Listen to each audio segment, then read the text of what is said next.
आपने भी सुना होगा कि ट्रॉमा की हीलिंग के लिए हमें थेरेपिस्ट के पास जाना चाहिए, प्रिस्क्रिप्शंस लिखवाकर पिल्स लेना चाहिए, लेकिन ये पूरा सच नहीं है।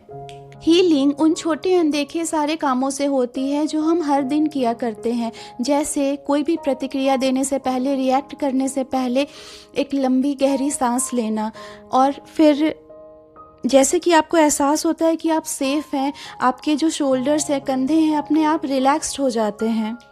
आपने सुना होगा कि समय के साथ सारे घाव भर जाते हैं, लेकिन बहुत सारे जो ट्रॉमा सर्वाइवर्स होते हैं उनके लिए ये बस एक मिथ है, क्योंकि बहुत सारे लोगों के लिए उनका जो पेन है, उनका दर्द है, उनका जो ट्रॉमा है, वो समय के साथ और भी ज़्यादा गहरा हुआ चला जाता है, और भी ज़्यादा पेनफुल हुआ चला जाता है। क्योंकि ये जो ट्रॉमा होता है, ये जो दर्द होता है, ये सिर्फ आपके मस्तिष्क में नहीं होता, ये आपके पूरे बॉडी में होता है, आपके हर एक हार्ट बीट में होता है, आपके सांसों में होता है, आपके हर एक रिफ्लेक्सेस में होता है, और यहाँ तक कि ऐसे लोगों के आसपास होने के एहसास में भी होता है जो आपको आपके पास्ट को याद दिलाते हैं। हाँ, इस चीज़ में कोई दो राय नहीं है कि मेडिकेशन जो है वो जिंदगियां बचा सकती हैं और बचाती भी हैं, लेकिन प्रॉब्लम वाली बात यह है कि हर किसी के पास इस चीज़ का एक्सेस नहीं होता, हर कोई थेरेपिस्ट के पास नहीं जा सकता, और हर कोई इस चीज़ के लिए रेडी भी नहीं होता। नमस्कार मेरी यूट्यूब फैमिली, मैं प्रीति आनंद, और जॉस का ज्ञान में ज्ञान की बात में आज हम बात करेंगे 6 ऐसे विज्ञान समर्थित तरीकों के बारे में जो आपके ब्रेन और बॉडी को हील करने में मददगार साबित होंगे। ऐसे तरीके जो आपके नर्वस सिस्टम को फिर से सेफ्टी महसूस करना सिखाते हैं। सबसे पहला तरीका ग्राउंडिंग, खुद को प्रेजेंट में लाना। जब आप ट्रॉमा से गुजर चुके होते हैं तो आपका ब्रेन कई बार ऐसे बिहेव करता है जैसे खतरा अभी भी मौजूद हो, जबकि आप सेफ होते हैं। ग्राउंडिंग वो तरीका है जिससे आपके सेंसेस आपके ब्रेन को याद दिलाते हैं कि खतरा खत्म हो चुका है। 2017 की जर्नल है जिसका नाम है फ्रंटियर्स इन साइकोलॉजी, उसके स्टडी में ट्रॉमा सेवियर्स को रोज़ 10 मिनट एक मेथड प्रैक्टिस कराया गया। उस मेथड का नाम है 5-4-3-2-1 मेथड। इसे 5-4-3-2-1 ग्राउंडिंग मेथड कहा जाता है, जिसमें आपको 5 ऐसी चीज़ें खोजनी होती हैं जिसे आप देख सकते हैं, 4 जिन्हें आप छू सकते हैं, 3 जो आप सुन सकते हैं, 2 जो आप सूंघ सकते हैं, और 1 जो आप टेस्ट कर सकते हैं। इन चीज़ों को खोजने से आपका ध्यान भटकता है और स्ट्रेस कम होता है।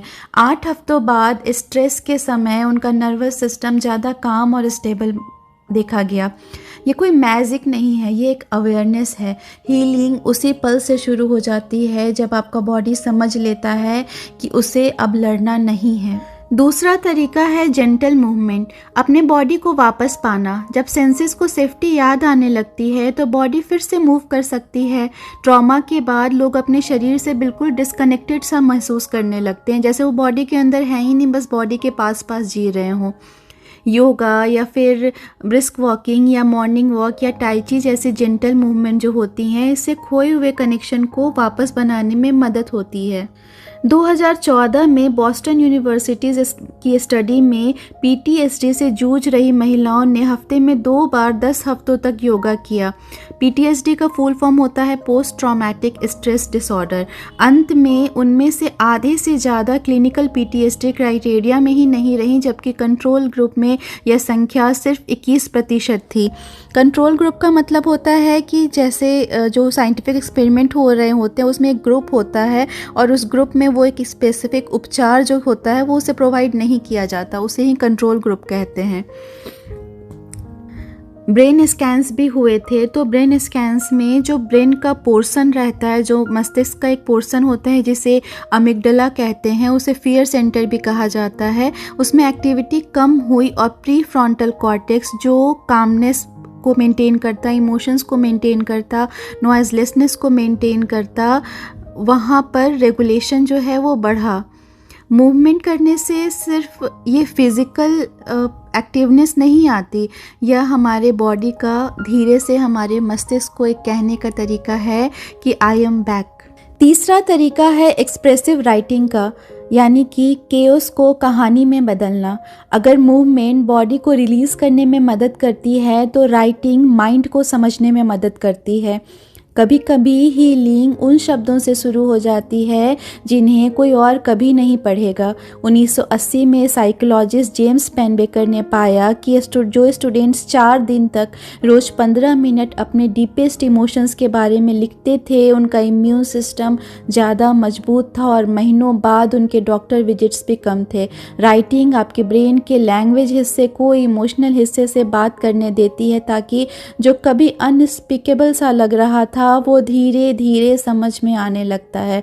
यह दर्द को दोबारा जीने के बारे में नहीं है, यह केओस को स्टोरी में बदलने के बारे में है। चौथा, सोमैटिक थेरेपी, बॉडी की बातों को सुनना। आपकी बॉडी वो याद रखती है जो कहीं ना कहीं आपका मस्तिष्क, आपका माइंड भूल गया होता है। सोमैटिक थेरेपी उस टेंशन और रिएक्शन को रिलीज़ करने में मदद करती है जो ट्रॉमा के समय पूरे नहीं हो पाए थे। फाइट, फ्लाइट या फ्रीज जो बॉडी में फंस के रह गए थे। 2021 की यूरोपियन जर्नल ऑफ साइकोट्रॉमेटोलॉजी स्टडी में वेटरन्स को 12 सेशंस की बॉडी बेस्ड थेरेपी दी गई। MRI स्कैन्स में अमिगडाला की एक्टिविटी शांत हुई और इमोशनल रेगुलेशन यानी जो प्री फ्रंटल कॉर्टेक्स की कामनेस होती है, नॉइजलेसनेस होती है, वो बेहतर हुई। हर प्रैक्टिशनर्स का तरीका अलग होता है, यह वन साइज़ फिट्स ऑल नहीं है, एक ही साइज़ सब में फिट नहीं होगा। लेकिन कई लोगों के लिए यह बिल्कुल पहली बार था जब उन्होंने अपनी ही स्किन में सेफ्टी महसूस की, अपनी ही स्किन के अंदर उन्होंने खुद को सुरक्षित महसूस किया। पांचवा तरीका है सेफ रिलेशनशिप्स यानी कि कनेक्शन के जरिए हीलिंग। ट्रॉमा आपको आइसोलेट करता है, हीलिंग आपको रिकनेक्ट करती है। 2020 की स्टैनफोर्ड स्टडी ने ट्रॉमा सर्वाइवर्स को 6 महीने तक फॉलो किया और एक पावरफुल सी बात सामने आई। जिन लोगों के पास सिर्फ एक इमोशनली सेफ रिलेशनशिप थी, उनके PTSD सिम्टम्स 40% से भी कम थे। ये इस बारे में बिल्कुल नहीं कि आपके पास गिनती के कितने सारे लोग हैं, ये इस बारे में है कि आपके पास कोई एक ऐसा इंसान है, उसके पास आप किस इंटीग्रिटी से, किस ग्रेविटी से सेफ और इमोशनली बिल्कुल फुलफिल्ड महसूस करते हैं। कंसिस्टेंट लव और सेफ्टी ब्रेन को आइसोलेशन से कहीं तेज रिवायर करती है। छठा और आखिरी तरीका है क्रिएटिव एक्सप्रेशन, पेन को मीनिंग में बदलना। जब शब्द कम पड़ जाते हैं तब आपकी क्रिएटिविटी बोलती है। आर्ट, म्यूज़िक, डांस ये सिर्फ हॉबीज़ नहीं हैं, ये वो तरीके हैं जिनसे हम उस चीज़ को समझ पाते हैं जिसे लॉजिक समझ नहीं पाता। 2019 की आर्ट्स एंड हेल्थ स्टडी में जो सर्वाइवर्स आर्ट थेरेपी प्रोग्राम में शामिल हुए, उनमें कॉर्टिसोल लेवल्स काफ़ी कम थे और ब्रेन के रिवार्ड पाथवेज ज़्यादा एक्टिव थे उनकी तुलना में जो सिर्फ अपने ट्रॉमा के बारे में बात करते थे। क्रिएटिविटी उस दर्द को नहीं मिटाता, वो उसे मीनिंगफुल बना देता है, उसे एक तरह से मानवीय बना देता है, ह्यूमन बना देता है। इन सभी प्रैक्टिसेस जो हमने पहले डिस्कस किए, grounding, movement, writing, body work, connection, creativity, इन सब में अगर देखा जाए तो एक सच्चाई छुपी है। ये आपके नर्वस सिस्टम को सिखाती है कि खतरा अब ख़त्म हो चुका है। हीलिंग विदाउट मेडिकेशन मेडिसिन को नकारने के बारे में नहीं है, ये हीलिंग की डेफिनेशन को एक्सपैंड करने के बारे में है, जिसमें अवेयरनेस, कम्युनिटी और आर्ट भी शामिल हैं। ज़्यादातर ट्रॉमा स्टडीज़ जो हैं वो छोटी होती हैं और सेल्फ रिपोर्टेड होती हैं। वो ये वादा नहीं कर रही होती हैं कि क्या ये हर किसी को हील करेगा, ये बस ये दिखाती हैं कि ये कितना मददगार साबित होगा। इसलिए जो हीलिंग जो है वो पर्सनल है, फ्लेक्सिबल है और सपोर्टेड भी होनी चाहिए, उसे स्टैंडर्डाइज्ड नहीं करें। जॉस का ज्ञान में मैं प्रीति आनंद एक छोटा सा अवेयरनेस फैलाने की कोशिश कर रही हूँ कि ट्रॉमा सिर्फ प्रिविलेज लोगों को नहीं होता और हीलिंग भी सिर्फ प्रिविलेज नहीं है। ये हर कोई भी ट्रॉमेटाइज हो सकता है और हीलिंग भी हर किसी के बस की बात है। बस एक कोशिश है ये बताने के लिए कि हीलिंग जो है वो सच में प्रिविलेज नहीं है और वो इंडिविजुअल, इसका जो रास्ता है वो इंडिविजुअल नहीं होता, इंडिविजुअलिटी से ही नहीं बस उभर के आता। ये कुछ ऐसा प्रोसेस है जो हम सब मिलकर बनाते हैं। तो आज कमेंट बॉक्स में लिखकर बताइए कि आपके बॉडी को सेफ़ महसूस कराने वाली आपने ऐसी कौन सी छोटी सी चीज़ की है। शायद रात में डायरी में कुछ जर्नलिंग करना, या बाहर जाकर हवा को महसूस करना, या शायद उस एक इंसान को टेक्स्ट करना जो आपको सच में समझता हो। कमेंट्स में अपने शब्द लिखिए। कौन जाने आपकी बात किसी और के लिए एक रिमाइंडर बन जाए।